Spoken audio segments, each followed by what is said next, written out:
And every time I went home on leave, I would notice that he was having some health issues, joint pains, things like that, moving slower than he used to.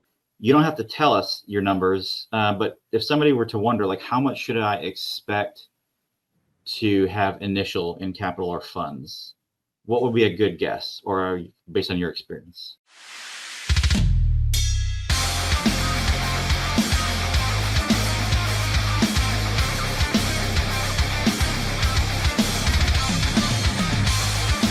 All right, welcome back on another episode of Beyond the Uniforms. Today we have Rico, who's in the United States Marine Corps, and actually you are almost done. You see the light at the end of the tunnel, man. I It's do. there. Thanks for so much for joining us on the show, man. Great to have you. Yeah, I appreciate that, Mike. I appreciate you having me on and having the opportunity to talk to you and your audience. I really do appreciate that. Yeah, of course, man. And we'd love to learn a little bit more about what you're doing and the product that you're pushing out. Or well, I think you've already got it in the. Is it on markets yet? Well, we can get into that in a little bit. I guess we'll talk about that. But Okay. yeah, just get a little bit about your background, your service in the Corps, and how much time you got until you finally pull the plug, man. You get to pop smoke. Yeah. I'm excited for that. I'm excited for a new chapter. So I've been in the Marine Corps 19 years. I'm currently a master sergeant, and my MOS or military occupational specialty is career recruiter. So I started in the Marine Corps as an aviation data analyst for any Marine Corps guys out there, or even Navy aviation guys. That's pretty much we call it. So dealing with logbooks, logs and records, and things like that. And then I transitioned to being an aviation data analyst, just dealing with the programs, with the flights and things like that, tracking the hours, the components that are removed and installed on them. And then from I would say I did that for about 12 years, and then from there I became a recruiter in Arlington, Texas. I did that for about a year and a half before I took over my own station, and that was actually 2 hours north from Arlington. It was in a little city called Wichita Falls, Texas. Ran that station for a while, and then I became a career recruiter. So now I do that full time. Currently, my billet is district training team member. So what I do is I go across the western part of the nation to all the recruiting substations and RSs, recruiting stations that are on the Western recruiting region. I do systematic recruiting inspections to make sure that they're basically meeting the tenets of systematic recruiting and doing what they need to as station commanders and running the RSS successfully in order to attain the mission they need. Nice, man. That's a pretty interesting career that you actually got to travel around. And I say that because I'm actually right here in Denton. So, Oh, um, like obviously you probably know where that's at. You've been in Arlington and Wichita Falls, where my wife went to college, right there at Midwestern. So oh, small area, man. It's pretty yeah. small world. And so you've got 2 years or just around 2 years left before you actually get to transition out into the civilian world and make those next steps. So, but you've got something else going on right now. You want to talk a little bit about that? Yeah, of course. Yeah. So, like you said, I retire in about 10 months. So, June 30th, 2025, I will be I'm sorry, hanging up when the you? and calling it a pretty much a quits. But like they Yeah, say, always a Marine, so I'll definitely always carry that title. But I know that there's life after the Marine Corps, and I wanted to start doing something that would benefit myself and my family and others as well. Because I used to have a dog growing up. I would say about 3 years before I joined the Marine Corps, I had a boxer. This dog near and dear to my heart. And I joined the Marine Corps, and of course, I couldn't take the dog with me because I was in the barracks and traveling and things like that. And every time I went home on leave, I would notice that he was having some health issues, joint pains, things like that, moving slower than he used to, and then away due to his age. And ever since then, I've been wanting to start a vitamin slash supplement company for dogs to help with health and vitality and ensure their well-being. And that's pretty much what I did is I started a company 3 months ago called Beast Arsenal. And it's rooted in a family ran operation, veteran owned, of course. And what I want to do is just help pets around the nation, around the world, just with their health and vitality to ensure that they have longevity. Nice, man. That's awesome. Well, congrats on the product launch. Is it officially out, or is it still like in the process? It's officially out. We have three supplements that we're currently selling. We have probiotics, which will help with digestive issues and the immune system. I have natural calming chews, which will help with anxious dogs, maybe during fireworks or thunderstorms and things like that. We have muscle gain chews, which will help with performance, recovery, strength, stamina, things like that. And it has whey protein in it. So three products that we're starting out with. We officially 3 months ago, and I have it currently on the website, and I have it on eBay, and just trying to grow organically through Instagram and Facebook. And then eventually the goal is to get on Amazon. Nice, man. Well, that's awesome, dude. Congrats on that. I've talked to, quite a few military members and obviously just regular people as well that always want to start a product line. They just, it's a difficult process. And obviously in most cases, you got to have some capital or funds invested into it. Your products, are they, so they're for basically any dogs? Do you have them separated for like large breeds, small breeds, specific breeds? Yes, so that's a great question. It's for all breeds, and the serving size is basically between how much they weigh. So however much they weigh, is how many chews they're going to get. But it is for all breeds, and like you said, yeah, it definitely takes a little bit of capital to start out with, for sure. And since this is something that I've been wanting to do for a while, I definitely have been saving for it. So, Nice. So for anybody listening, like obviously people are going to be like, dude, how did you do this? Like, because I just talked to a lady the other day who was trying to start a clothing brand line, and she unfortunately couldn't do it because of the same reason, like capital, no money, and all that stuff. You've obviously been saving for a while, so that is obviously mhm. probably the number one thing to do, right? Is saving the cash, saving the funds. Did you seek any outside investors, or did you get any loans or anything like that? No, not at all. And like you said, I've been saving for a while because this is something I really wanted to do. Saving and doing a lot of research. And what I mean by research is getting the LLC, opening the company, looking at marketing, thinking about how I'm going to do this and having an actual game plan when I wanted to start this and how I was going to implement it. But I think doing the research beforehand was huge. Even looking at other competitors, because there's some huge competitors that I want to be able to eventually scale up to and be one of their competitors, because right now they're blowing me out of the water, of course, because I just started. Eventually, that's the goal. Yeah, yeah.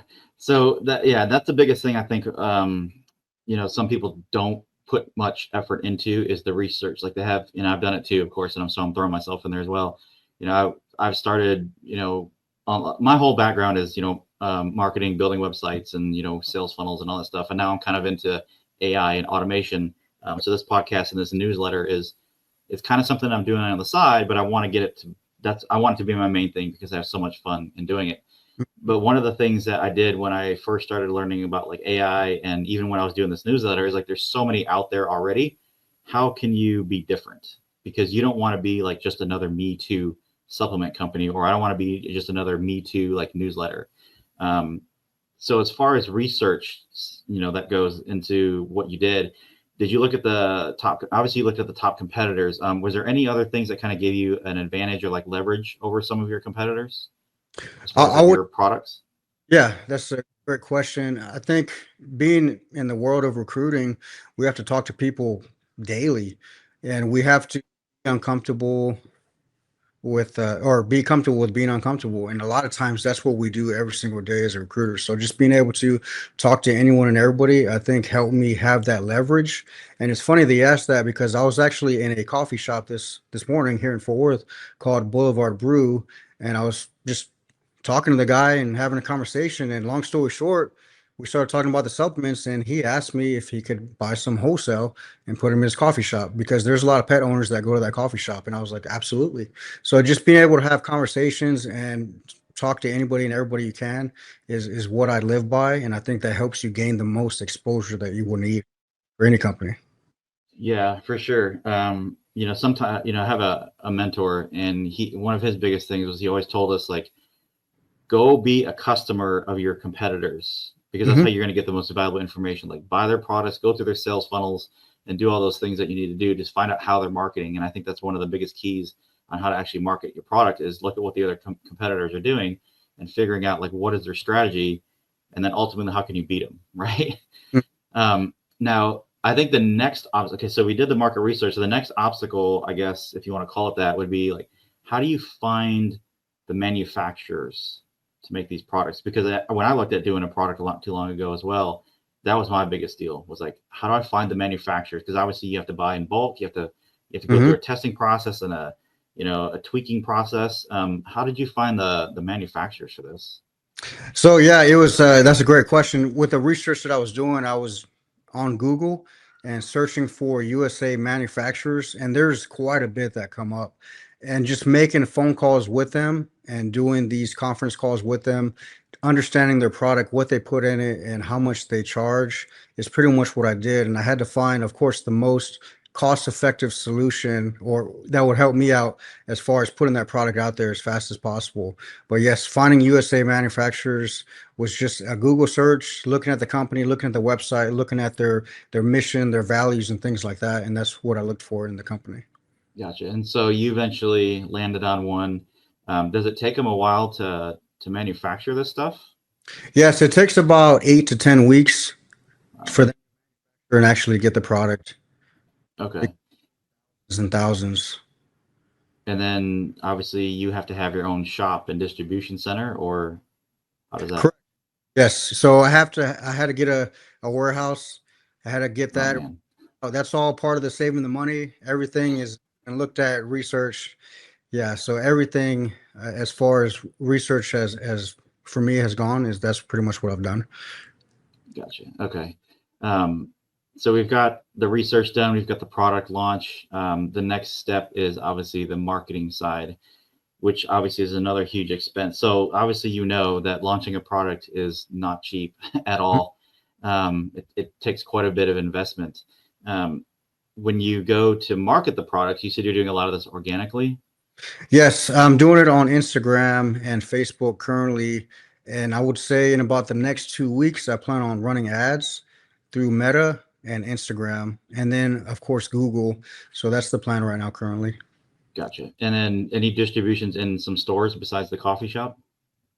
No, not yet. That was my actual first place to just in conversation, being able to get that product in there. My next goal is to start talking to local stores, pet shops, and getting the product in there as well.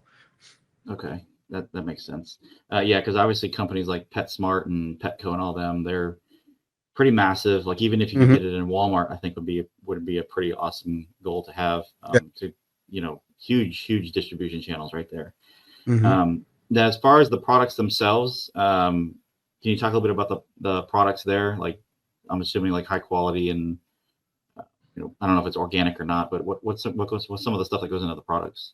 Yeah. So high quality, organic, Oh, natural. So in the calming chews, you're gonna have things like theanine, which helps with relaxation. That's an amino acid. The muscle gain chews have whey protein. So it has 250 milligrams of whey protein, which testing and looking at other dogs and testing it with dogs, it seemed ideal. And then with the probiotics, things like pumpkin are in there to help with that, fiber to help with the immune system and digestive issues. gotcha. Now you brought up a good point that I was going to touch on the testing, I guess, so to speak. Did you have how did you get the product like actually tested with other, and did you just have friends do it, give them to their dogs, and then also the other part of that, which I know there's a lot of gray area, but are there any regulations? FDA, are they involved? Yeah, so it came from a GMP certified factory, and FDA is involved. Those are things that I wanted to require from the company, and that's what I expected from them. So I made sure that they had certifications first. And Gotcha. there was another question that you asked, and I lost my train of thought. Like the testing, how did you get this product tested? So the testing, there was a lot of samples. I gave a lot of free samples out to friends and family, even looking on Instagram, looking at people that had dogs that had a huge influence in the organic growth. I would say people that had 50,000 followers, 20,000 followers, things like that, just asking if they would be able to sample the product.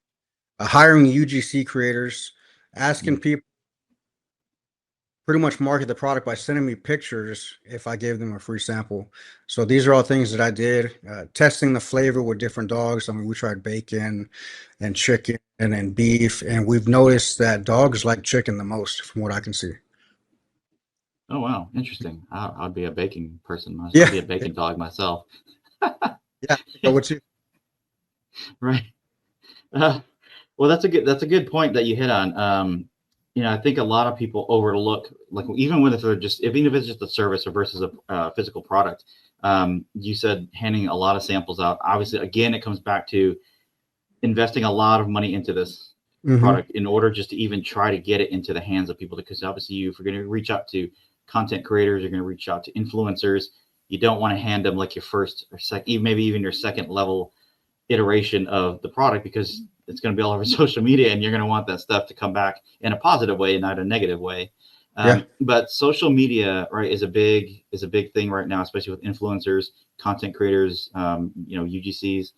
So did you just directly reach out to them? Like, how did that process go?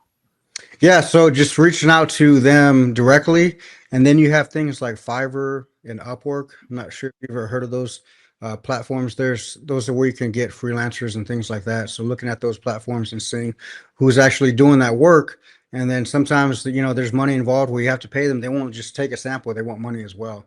So that comes back to all the saving that I did and knowing that these are expenses that were going to have to happen. Gotcha. So projected timeline, you think before we hopefully, if things go the right way, do you think that it would take to get into some, I don't want to say major retail outlets, but obviously that's the goal. Like, how long does it typically take, based on your research? Would it go from where you're currently at to maybe getting into like a retailer? Is there I any would information on that? So looking at past or other competitors and seeing what they've done, they're looking at usually 3 to 5 years is what I've been seeing. And some of the big companies that I've seen started 10 years ago. So it takes about 10 years to get out and doing my research. Some of the big companies, because I can look at their website views and things like that, they're getting about 180,000 to 200,000 views a month just at the website. That's only at the website. So you have Amazon, you have eBay, you have all these other platforms that they're selling on. But just looking at their website and seeing that growth after 10 years is just amazing to me. And that's Wow, that's crazy, mhm. man. Okay, well, I did not even think it was going to be that long. Wow. So yeah, so when people are, if they're listening to this and they're going to go through and they're going to say, I want to launch a product, and this isn't about a normal average case, right? That it takes a few years for this thing to go through tests and iterations to finally get into maybe even a store. So definitely start your product line years, or have this thing going way before you intend to transition out, which I think, you said you started this a while ago. And so you got Mhm. 10 months, I think you said you have left. Yep. And obviously you'll be retiring, so you'll have that opportunity right there.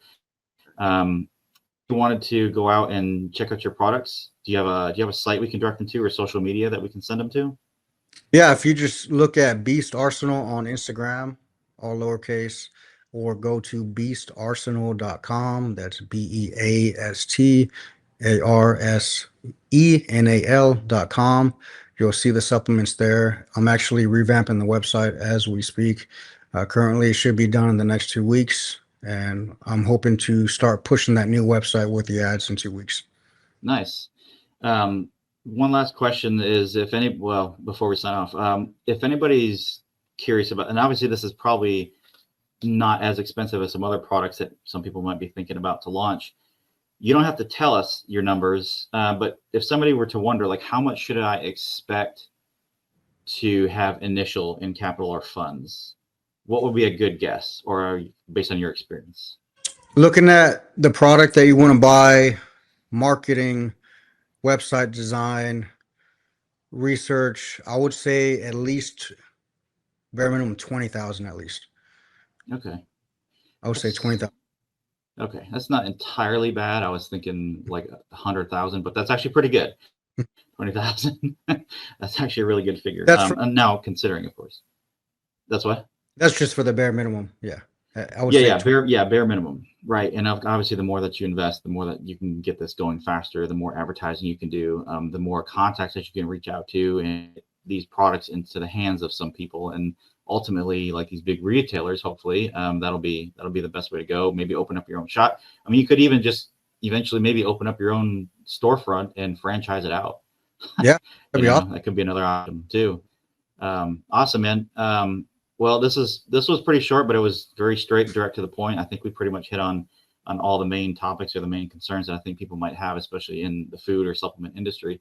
You got anything, 1 or 2 tips or 1 or 2 pointers that you can offer to anybody who's looking to start something like this or something similar? I would say consistency is definitely key. And, sometimes there's going to be days where you don't think it's going to work out. I think having those self affirmations, telling yourself that you're going to be able to make this work, you just have to believe in it. And if you believe in it and you work towards your goal, it's definitely going to happen. And yeah, it might start out slow, and there's going to be some obstacles that you have to overcome, but being able to overcome that adversity is what makes people stronger. And I think if people can do that and just have a goal in sight and know that they can achieve it, it's going to be done. Nice. Sorry, I was thinking of something as you were talking. Just one more. Sorry. Yeah. So you said this thing launched just about 3 months ago, right? How much? So when did you actually like start diving into this? Like, was it a year or two ago, something like that? So when you say diving into it, like actually start researching, is that what you mean? Yeah, like when you started to get the ball moving and started doing this, because we're trying to give people like a time frame of like, okay, this is kind of from going from ideation to actually like you launching this thing 3 months ago. Yeah. So after my dog passed away in 2015, I would say about 3 years later is when I really started doing the research. And then a year and a half ago is when I really sat down, buckled down, and started looking at competitors, looking at manufacturers, and really thinking about how I was going to attack this with the money that I had. Gotcha. So we're looking at about a year and a half to 2 years, Mhm. kind of around that time frame. Man, that's quite a bit. Obviously, you had your Marine Corps duties and everything like that, so obviously you couldn't dedicate 100% of your time to it, but Right. family and everything else. So, Mhm. wow. Okay, that's a good time frame. For anybody listening, just keep that in mind. It does take some time. This isn't something that you're just going to go out there, pop out and launch and blow it right out of the water. Take your time, due diligence, and your research and stuff like that, and hopefully we'll get an awesome product launch. So, Yeah. Rico, man, thank you so much for hopping on today, taking a little bit of time off just to speak with us and discuss your product launch. If anybody's got some animals that have medical health issues, and even these supplements can be used to kind of act as a preventative, right? 100%. Yeah. Yes. Okay. So yeah, head on over there. We'll put the link in the show notes description, or we'll put it at the bottom of the screen somewhere so that people can go and check it out. Go follow them on Instagram at Beast Arsenal, and then we'll like I said, we'll put the website on there so we can check it out. So awesome, man. Well, I appreciate it. Thank you so much for taking the time out today. I think I said that already, but again, thank you so much for that and your service to the country. We greatly appreciate it. And congrats on your retirement here, man. I bet that clock can't come fast enough. I can't wait. I appreciate you having me on.